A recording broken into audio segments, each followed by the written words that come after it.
around my story. Hi there, I'm Carl and I'm 19 years old. I live with my grandpa on his farm on the outskirts of the city. Grandpa is fond of nature and quietude, as these calm his soul and spirit. He loves cultivating flowers and is very skilled in this field. He reads numerous books on unusual species of flowers, including their planting and growing requirements. He can also extract perfume fragrances from flowers. At first, I didn't care about this hobby of his and viewed it as a waste of time. However, after talking with him many times at length and listening to his myriad descriptions of the beauty of nature and flowers, I became hooked on them myself. Now I am as passionate as he is about them, and I love to study and learn about exotic and rare flowers. One of Grandpa's friends happened to be a botanist. He could talk for hours about rare flowers, even imaginary ones depicted in science fiction movies. One evening after he had visited our home and left, we went into the kitchen to prepare dinner when suddenly there came a knock at our front door. I answered the door, but no one was there. Nothing save a small box with a card, which I dutifully carried to Grandpa.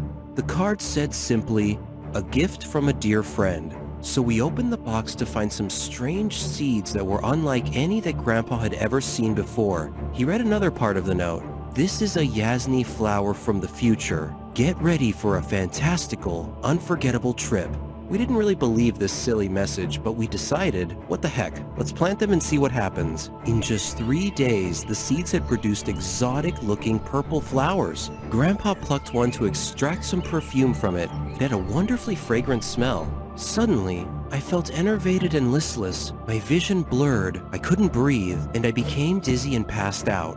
When I opened my eyes, I was in the middle of some unknown desert. There were unfamiliar-looking parked cars with people in unfamiliar-looking clothes. One of the strangers pointed at me in alarm and shouted, "Catch him!" I ran, but they surrounded me and caught me. They bound my hands and hung me from a horizontal tent frame. I heard a groan and looked to my left to see Grandpa, similarly bound and hanging from another tent frame. The strangers were speaking in a language I had never heard before. Their apparent leader came over to us and said, "See this desert? The entire world is like this. Because of you. You destroyed our world. Our future is dark and bleak now. Those Yasni flowers you planted ended up breeding out of control and destroyed the world. You need to pay for your foul deeds." Suddenly, I heard a gunshot. Someone had shot Grandpa in the chest. He was bleeding profusely and appeared to be unconscious or dead. I couldn't tell which. I screamed, and then the shooter came towards me with hatred blazing in his eyes. He stopped and placed his gun barrel to my forehead. I screamed, "No!"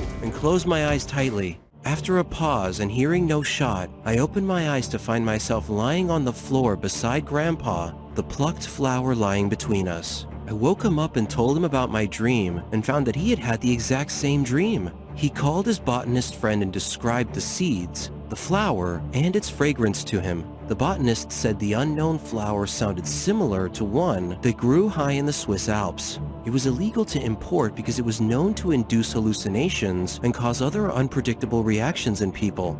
To this day, we have no idea who the dear friend was that sent us these unusual, hallucinogenic flowers. We figure it must have been someone's idea of a practical joke. Or were these Yasni flowers indeed sent to us from the future?